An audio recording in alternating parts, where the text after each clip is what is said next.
2008년 9월 15일 158년 된 은행이 6,130억 달러의 빚을 남기고 사라졌습니다. 이 돈이면 서울 아파트 평균 매매가 기준으로 113만 채를 살 수 있습니다.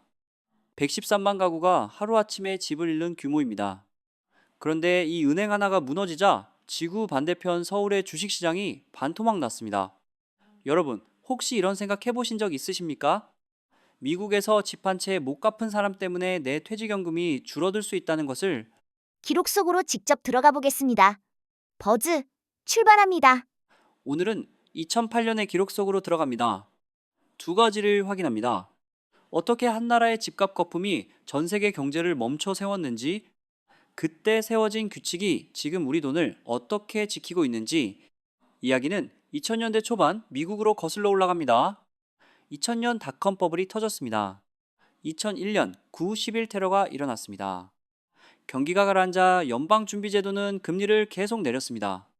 돈 빌리는 비용이 싸지니까 사람들은 집을 사기 시작했습니다. 집값이 오르니까 더 많은 사람이 줄을 섰습니다. 여기까진 자연스러운 흐름이었습니다. 문제는 줄을 서는 사람의 자격이었습니다. 신용점수 620점 이하, 빚을 갚지 못한 이력, 소득 증명서조차 없는 사람. 미국에서는 이런 사람들을 서브프라임 등급이라 불렀습니다. 보통이라면 은행 문 앞에서 돌아가야 할 사람들이었습니다. 2000년대 들어 이들에게 문이 활짝 열렸습니다. 서브프라임 대출이 전체 주택담보대출에서 차지하는 비율 2001년 8%, 2006년 20%, 5건 중 1건이 위험한 대출이었습니다. 월급 200만 원 받는 사람이 3억짜리 집을 살 수 있었던 시절입니다. 버즈가 당시 대출 서류를 펼쳤습니다. 초기 납입금 0%, 소득 확인 절차 없음, 종이 위에 적힌 두 줄이 전부였습니다. 왜 은행은 갚을 능력이 없는 사람에게 돈을 빌려줬을까요? 집값은 영원히 오른다는 믿음이었습니다. 못 갚아도 집을 팔면 원금이 회수됩니다. 집값이 오르는 한 손해 볼 일이 없는 구조였습니다. 대출 상품도 교묘했습니다. 2년 고정, 28년 변동. 처음, 2년은 시장 금리보다 낮은 이자를 냅니다. 월급 200만 원 받는 사람이 월 80만 원만 내면 됩니다. 2년이 지나면 변동금리로 바뀝니다. 그때 집값이 올라 있으면 팔고 차익을 챙기면 됩니다. 내려가면 어떻게 될까요? 월 이자가 150만 원으로 뜁니다. 월급의 75%가 이자입니다. 밥값이 남지 않습니다. 버즈가 월가의 한 사무실로 들어갑니다. 책상 위에 대출 계약서 수천 장이 쌓여 있습니다. 한 직원이 이 종이 뭉치를 하나로 묶고 겉면에 새 이름을 씁니다. 주택저당증권 MBS. 수천 명의 서브프라임 대출이 하나의 상품 안에 섞이는 순간입니다. 이 상품을 전 세계 투자자에게 팔았습니다. 2000년 미국 전체 MBS 잔액 약 3조 달러, 하나로 약 3,300조 원입니다. 2007년에는 6조 달러로 2배가 됐습니다. 서브프라임 비중은 4%에서 25%로 뛰었습니다. 버즈가 서류 겉면을 확인합니다. AA 등급 도장이 찍혀 있었습니다. 아직 끝이 아닙니다. 그 직원이 MBS 묶음을 다시 잘게 쪼갭니다. 잘게 쪼갠 조각을 다른 조각들과 섞어서 새 상자에 담습니다. 부채담보부증권 CDO. 버즈가 그 상자를 열어봤습니다. 썩은 과일을 잘게 썰어서 멀쩡한 과일과 섞은 뒤 새 포장지를 입힌 것과 같았습니다. 포장지만 보면 신선한 과일 세트. 신용평가기관이 최고 등급 스티커를 붙여줬습니다. 전 세계 은행, 보험사, 연기금이 이 상자를 샀습니다. 안에서 썩은 냄새가 새어나오기 시작한 것은 2007년이었습니다. 여기서 끝이 아니었습니다. 한 겹이 더 있었습니다. 신용부도 스왑 CDS. CDO에 투자한 사람이 손실을 보면 대신 갚아주겠다는 보험이었습니다. 세계 최대 보험사 AIG가 이 보험을 대량으로 팔았습니다. 보험료 수입은 짭짤했습니다. 집값이 떨어지지 않는 한 보험금을 지급할 일이 없으니까요. 버즈가 이 사슬을 손으로 따라갔습니다. 대출, MBS, CDO, CDS. 한 사람의 대출 연체가 이 사슬을 타고 전 세계로 퍼지는 구조. 사슬의 끝을 잡고 있는 손이 떨리면 지구 반대편 은행이 무너집니다. 2004년 연방준비제도가 금리를 올리기 시작했습니다. 2년 고정금리 기간이 끝난 서브프라임 대출자들에게 변동금리 청구서가 날아왔습니다. 월 80만 원이었던 이자가 150만 원이 됐습니다. 월급 200만 원에서 150만 원을 빼면 50만 원. 관리비 내고 나면 식비가 남지 않습니다. 집값마저 내려가기 시작했습니다. 집을 팔아도 빚을 갚을 수 없었습니다. 버즈가 한 가정의 우편함을 열었습니다. 연체 통지서가 3장, 4장, 5장, 날짜 순서대로 겹쳐져 있었습니다. 2007년 4월 서브프라임 대출 2위 업체 뉴센츄리 파이낸셜이 파산을 신청했습니다. 시작이었습니다. 같은 해 8월 프랑스 최대 은행 BNP 파리바가 자사펀드 3개의 환매를 중단했습니다. 투자자가 돈을 돌려받을 수 없게 된 것입니다. 버즈가 당시 은행 간 대출금리 그래프를 펼쳤습니다. 선의 수직으로 치솟아 있었습니다. 은행끼리 서로 돈을 빌려주지 않았습니다. 상대방 자산 안에 썩은 것이 얼마나 섞여 있는지 아무도 몰랐기 때문입니다. 금융 시스템이란 상대방을 믿겠다는 약속 위에 선 건물이었습니다. 그 약속이 무너지기 시작했습니다. 비슷한 일이 역사에서 반복된 적 있지 않습니까? 1637년 네덜란드 튤립국은 하나가 숭늉공 연봉 10배에 거래됐습니다. 지금 돈으로 3억 원짜리 꽃입니다. 사람들은 튤립 값이 영원히 오른다고 믿었습니다. 어느 날 아무도 사지 않자 가격이 바닥까지 떨어졌습니다. 2008년 미국 주택도 마찬가지였습니다. 집값이 영원히 오른다는 믿음. 그 믿음에 수조 달러가 걸려 있었습니다. 370년 전이나 지금이나 거품을 만드는 원료는 같았습니다. 이번엔 다르다는 확신. 2008년 3월 미국 5위 투자은행 베어스턴스가 쓰러질 위기에 몰렸습니다. 460억 달러, 한국 돈으로 51조 원 규모의 모기지 자산이 부실화됐습니다. 연방준비제도가 개입해 JP모건 체이스에 헐값으로 넘겼습니다. 일주일 전 주가 60달러였던 회사가 2달러에 팔렸습니다. 97%가 증발한 것입니다. 월급 300만 원이 일주일 만에 10만 원이 되는 것과 같습니다. 버즈는 그 순간 한숨 소리를 들었습니다. 진짜 폭풍은 6개월 뒤에 왔습니다. 9월 7일 미국 정부가 페니메와 프레디맥을 접수했습니다. 미국 전체 주택시장의 절반을 보증하는 두 기관, 국민 세금으로 민간 기업을 살리는 일이 벌어졌습니다. 이 서류 좀 보시겠습니까? 버즈가 2008년 어느 가정의 기록을 꺼냅니다. 허구의 인물이지만 당시 수백만 가정의 현실을 담았습니다. 캘리포니아 외곽 40대 부부. 남편은 건설 노동자, 아내는 식당 파트타임. 2006년에 30만 달러짜리 집을 계약금 없이 샀습니다. 처음 2년월 이자 1,200달러. 2008년 변동금리로 바뀌면서 2,100달러. 남편 월급 2,800달러. 월급의 75%가 이자로 나갔습니다. 다른 건 다 줄일 수 있었는데 아이 학교 급식비는 못 줄였어요. 집값은 30만 달러에서 21만 달러로 떨어져 있었습니다. 팔아도 9만 달러 빚이 남습니다. 한국 돈으로 1억 원. 이런 가정이 미국 전역에서 동시에 나타났습니다. 차압된 집들이 시장에 쏟아지자 집값이 더 떨어졌습니다. 집값이 떨어지니 더 많은 사람이 대출을 갚지 못했습니다. 한 집의 불이지붕을 타고 옆집으로 마을 전체로 번지는 것과 같았습니다. 버즈가 계산기를 꺼냈습니다. 미국 가처분 소득 대비 가정부채 비율 1990년 77%, 2007년 말 127%, 월급 300만 원을 받는데 빚이 381만 원인 상태입니다. 매달 번 돈을 전부 갚아도 81만 원이 모자랍니다. 이 상태에서 집값이 떨어지고 금리가 오르면 가정은 버틸 수 없습니다. 2008년 9월 12일 금요일 리먼 브라더스 본사에서 긴급회의가 열리고 있었습니다. 주말 내내 인수자를 찾아야 했습니다. 2달 전 페니메와 프레디맥을 살렸으니 이번에도 구제금융이 나올 거라고 많은 사람이 기대했습니다. 미국 재무부와 중앙은행의 입장을 밝혔습니다. 국민 세금으로 개별 기업의 경영 실패를 막아주는 것은 나쁜 선례를 남긴다. 인수협상이 결렬됐습니다. 9월 15일 월요일 새벽 1시 리먼 브라더스가 파산 신청서를 제출했습니다. 부채 6,130억 달러, 미국 역사상 가장 큰 기업 파산이었습니다. 158년 역사에 간판이 꺼졌습니다. 그날 저녁 사무실 불이 하나씩 꺼지는 걸 봤습니다. 리먼 브라더스의 마지막 날을 역사적 기록을 바탕으로 재구성한 장면입니다. 한 직원의 시선입니다. 월요일 아침에 출근하면 회사가 없을 거라는 말을 들었을 때 손에 들린 커피컵이 뜨거운지 차가운지도 몰랐습니다. 직원 26,200명. 한 사람 한 사람에게 이번 달 월세가 있고 다음 달 아이 등록금이 있었습니다. 158년 된 간판이 꺼지는 데 걸린 시간, 하루, 바로 다음날 이상한 일이 벌어졌습니다.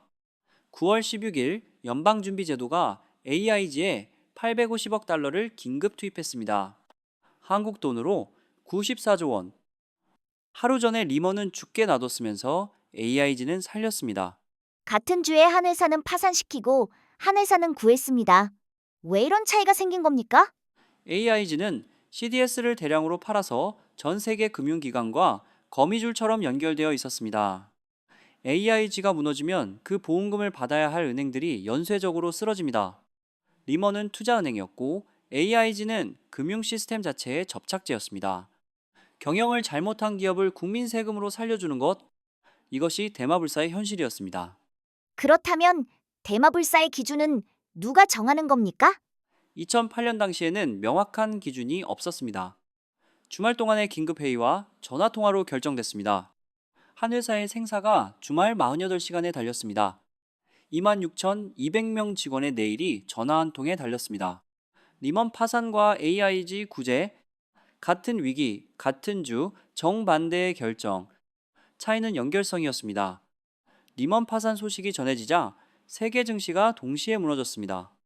다우존스 산업평균지수 2007년 10월 14,164포인트, 2009년 3월 6,500선, 1억 원을 넣어뒀다면 5,400만 원이 날아간 것입니다. 퇴직금 전부를 넣어둔 사람에게 이 숫자는 노후 계획의 절반이 사라졌다는 뜻이었습니다. 미국 실업률은 5%에서 10%로 뛰었습니다. 870만 개의 일자리가 사라졌습니다. 870만 번째 사람에게도 이번 달 월세 고지서가 왔습니다. 미국 가구 순자산 2007년 61조 4천억 달러에서 2009년 50조 4천억 달러, 11조 달러가 증발했습니다. 미국 전체 가구 수로 나누면 가구당 약 9만 달러, 한국 돈으로 1억 원씩 모든 미국 가정에서 사라진 셈입니다. 그 충격은 태평양을 건넜습니다. 버즈가 2008년 10월 서울 여의도의 기록을 꺼냅니다. 코스피 지수 2007년 10월 역대 최고치 2064포인트, 1년 뒤 938포인트, 반토막 이상 빠졌습니다. 원달러 환율은 1,100원대에서 1,400원대까지 치솟았습니다. 넉 달 동안 한국에서 빠져나간 자본이 460억 달러, 약 51조 원입니다. 그날 전광판이 빨간색으로 가득 찼을 때 전화벨이 멈추지 않았어요. 허구의 인물입니다. 서울 여의도의 한 증권사 직원의 시선입니다. 고객님들이 전화해서 물으셨어요. 내 돈 괜찮냐고. 저도 솔직히 괜찮은지 몰랐습니다. 2008년 4분기 한국 경제 성장률 전분기 대비 마이너스 4.5%, 1998년 외환 위기 때의 3분의 2 수준이었습니다. 미국에서 시작된 불이 한국 경제의 지붕까지 옮겨 붙었습니다. 버즈가 잠시 멈춰섰습니다. 2009년에 퇴직금 전부를 잃은 60대 분이 떠올랐습니다. 그분은 아무 말도 하지 않았습니다. 숫자 뒤에 사람이 있었습니다. 한국만 맞은 것이 아니었습니다. 아이슬란드 3대 은행의 자산은 국가 GDP의 10배였습니다. 세 은행 모두 무너졌습니다. 국가 규모 대비 역사상 가장 큰 경제 붕괴였습니다. 영국에서는 노덜록 은행 앞에 예금을 찾으려는 시민들이 줄을 섰습니다. 1866년 이후 처음 있는 뱅크런이었습니다. 한국은 달랐습니다. 한국은행이 기준금리를 6차례 인하했습니다. 미국, 일본, 중국 중앙은행과 통화스왑 계약을 체결했습니다. OECD 국가 중 가장 빨리 위기에서 벗어났다는 평가를 받았습니다. 1997년 외환위기에서 배운 교훈이 작동한 결과였습니다. 위기의 불길이 가장 뜨거웠던 2008년 10월, 미국 의회는 7천억 달러 규모의 부실자산구 재프로그램 탈푸를 승인했습니다. 한국 돈으로 약 777조 원, 당시 대한민국 1년 국가 예산을 3번 쏟아부은 것과 같습니다. 그 돈은 누구의 돈이었습니까? 세금을 낸 시민의 돈이었습니다. 위기를 만든 쪽은 월가였습니다. 대가를 치른 쪽은 월가 바깥의 시민이었습니다. 위기를 만든 손과 청구서를 받는 손이 달랐습니다. 기록을 다 훑고 돌아왔습니다. 버즈가 책상 위에 종이 7장을 펼칩니다. 각 종이에 숫자 하나씩, 서브프라임 대출 비율 5년 만에 8%에서 20%, 리먼 브라더스 부채 6,130억 달러, 미국 가구 순자산 11조 달러 증발, 실업자 870만 명, 코스피 2064에서 938, 한국 자본 유출 넉 달에 462억 달러, TARP 구제금융 7천억 달러, 7장의 종이가 가리키는 시작점은 하나였습니다. 집값은 영원히 오른다는 믿음. 집을 사는 돈이 아니라 집을 사는 믿음이 세계 경제를 무너뜨렸습니다. 이것이 2008년 금융위기의 핵심 역설입니다. 위험을 측정하는 기술은 발전했습니다. MBS, CDO, CDS, 위험을 느끼는 감각은 퇴화해 있었습니다. 버즈가 아까 열어봤던 그 포장 상자를 다시 떠올립니다. 포장이 정교할수록 안에 든 것의 정체는 잊혀졌습니다. 모두가 다른 누군가가 확인했을 것이라고 믿었습니다. 아무도 포장지를 뜯어보지 않았습니다. 2008년 이후 세상은 바뀌었습니다. 버즈가 2010년 7월에 기록을 넘깁니다. 도드 프랭크법이 제정됐습니다. 은행이 자기 돈으로 위험한 투기를 하는 것을 제한하는 볼커룰이 도입됐습니다. 국제적으로는 바젤 III 기준이 합의됐습니다. 은행이 보유해야 하는 자기 자본 비율이 강화됐습니다. 무너진 간판 아래서 새로운 규칙이 자랐습니다. 다만 버즈가 2018년의 기록도 확인했습니다. 도드 프랭크법의 일부가 완화돼 있었습니다. 규칙을 세운 것은 위기의 기억이었고 규칙을 느슨하게 만든 것도 기억의 퇴색이었습니다. 국민연금, 퇴직연금, 개인저축, 우리의 노후 자산이 이 시스템 안에서 운용되고 있습니다. 2008년의 교훈은 세 가지입니다. 집값이든 주가든 영원히 오르는 것은 없습니다. 구조가 복잡할수록 위험은 사라진 게 아니라 숨어 있는 것입니다. 위기는 언제나 이번엔 다르다는 확신 뒤에 왔습니다. 오늘 퇴직연금 운용지시서를 한번 열어보십시오. 내 돈이 어떤 상품에 담겨 있는지, 그 상품 안에 무엇이 섞여 있는지 한 장이면 확인됩니다. 여러분에게 질문을 하나 드립니다. 2008년 위기, 당시 미국 서브프라임 대출의 증권화 비율은 얼마였을까요? 하나, 50%, 둘, 80%, 셋, 95%. 정답은 둘, 약 80%입니다. 대출 10건 중 8건이 증권으로 바뀌어 전 세계로 팔려나갔습니다. 이 숫자를 아는 것만으로도 금융뉴스가 다르게 익힙니다. 이 영상이 도움이 됐다면 경제에 관심 있는 분과 나눠주시면 감사하겠습니다. 2009년에 퇴직금 전부를 잃은 60대 분의 눈빛이 아직 남아 있습니다. 그분은 아무 말도 하지 않았습니다. 버즈의 할머니는 연금 통장을 꾹 참고 기다렸습니다. 기다리길 잘했습니다.